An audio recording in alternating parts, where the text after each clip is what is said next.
L'édition régionale de ce vendredi 29 mars, ravi de vous accompagner en images en 8 minutes pour un nouveau point sur l'actualité près de chez vous. D'abord vos prévisions météo pour la fin de semaine et notamment ce week-end. Du soleil, du ciel bleu, un temps sec et printanier. On aura certes un peu plus de perturbations nuageuses et un temps peut-être un peu plus frais dimanche, mais demain il fera à beau.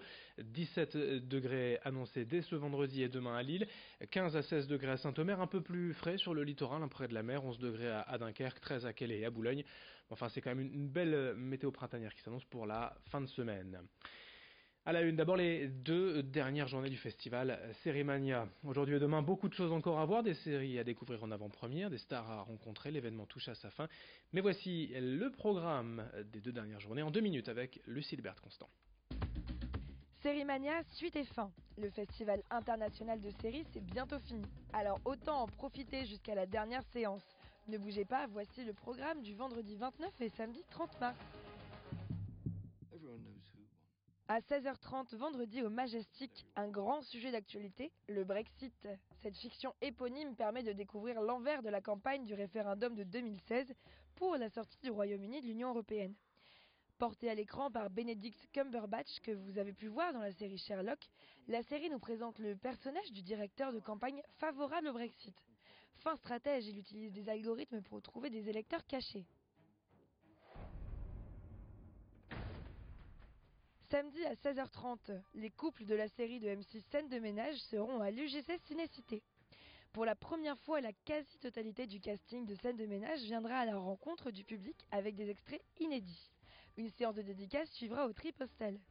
Venez rencontrer Anne-Elisabeth Blateau, David Morat, Marion Gamme, Gérard Hernandez, Amélie Etaz, Grégoire Bonnet ou encore Claire Schust. Et enfin, pour clore cette 2e édition du festival Sérimania, rendez-vous au Majestic à 17h. Découvrez Black Monday, une comédie placée sous le signe du krach boursier de Wall Street en 1987, un groupe d'outsiders, le vol d'une Lamborghini et la chute du plus grand système financier du monde. Rendez-vous l'année prochaine pour la 3e édition de Sérimania sur vos chaînes Grand Lille TV et Grand Littoral TV. La situation ne s'améliore pas pour la prochaine convention TER entre le conseil régional et la SNCF. Les discussions semblent plus que jamais au point mort et Franck Dersin, vice-président en charge des transports, commence à s'agacer. Hier à Lille, lors d'un point presse, il a répété sa colère de voir la SNCF ne pas répondre à ses demandes, notamment de transparence par rapport à l'argent investi. L'entreprise souhaite en effet augmenter les termes de la convention de 10,5 millions d'euros par an, mais sans dire à quoi servira cet argent. L'autre problème, c'est évidemment l'ouverture à la concurrence. À ce propos, les explications de l'élu régional au micro de Xavier Silly. C'est 3 ans qu'il faut pour préparer cet appel d'offres.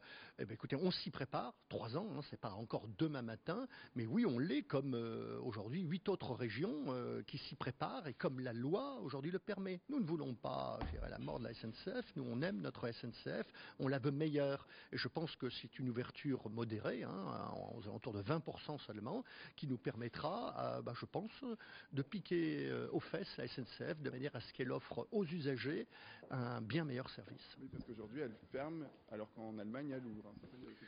Si vous voulez, il y a aussi cela. On peut remarquer qu'en Allemagne, où l'ouverture à la concurrence existe depuis maintenant des années, eh bien, les lignes sont réouvertes, alors qu'en France, aujourd'hui, il n'y a pas d'ouverture à la concurrence. Et qu'est-ce que se passe-t-il? Les lignes ferment.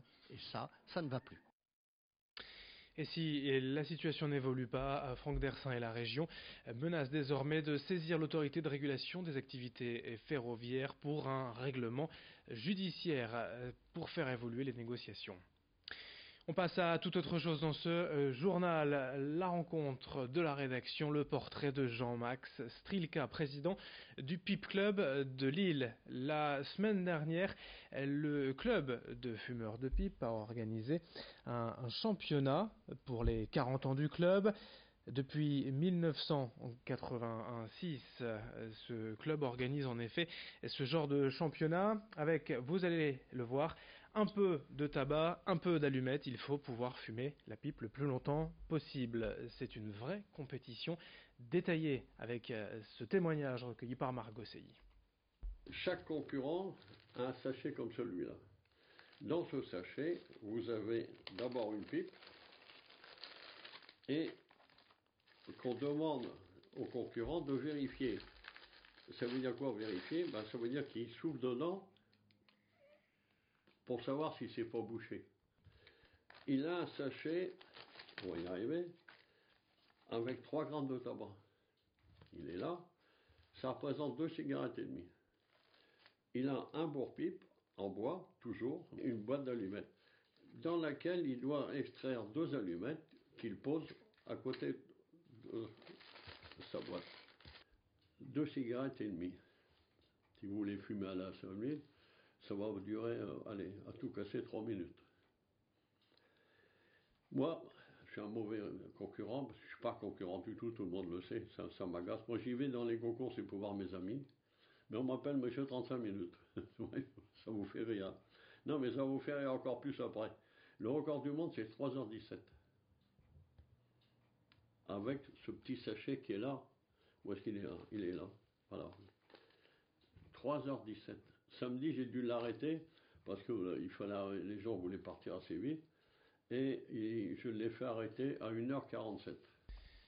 Et puis pour terminer, une nouvelle compagnie aérienne en place à l'aéroport de Lille-Léquin. Twinjet propose pour les hommes et femmes d'affaires des trajets vers des villes plutôt mal desservies. Il y a Strasbourg depuis quelques semaines, mais surtout prochainement Brest, Mulhouse et Clermont-Ferrand, le tout à bord de petits avions 18 places. Notez que cette compagnie veut aussi se positionner sur le transport dit sanitaire pour les dons d'organes ou le transport de personnes blessées avec la proximité du CHRU de Lille.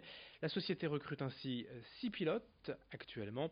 Les explications de cette politique de la compagnie aérienne Twinjet avec son responsable à Lille au micro de Xavier Silly. Ici, en fait, ce qu'on va pouvoir proposer maintenant à Lille, c'est ce transport en fait sanitaire, ce qu'on appelle sanitaire. Donc, c'est une activité déjà que l'on fait sur d'autres aéroports, et notamment, donc, on fait du transport justement d'organes. Pour l'urgence, donc c'est ce qu'on pourra proposer en plus sur l'île. De manière nationale, c'est vrai qu'on fait du transport sanitaire, et ça peut être quasiment quotidien, hein, sur des périodes de pointe comme en été, on en fait même plusieurs par jour. Donc c'est vrai qu'ici sur l'île, on pourra répondre à cette demande. Fin de ce journal, dans un instant bien sûr vos prévisions météo, d'autres infos dès le prochain quart d'heure. Merci de votre fidélité.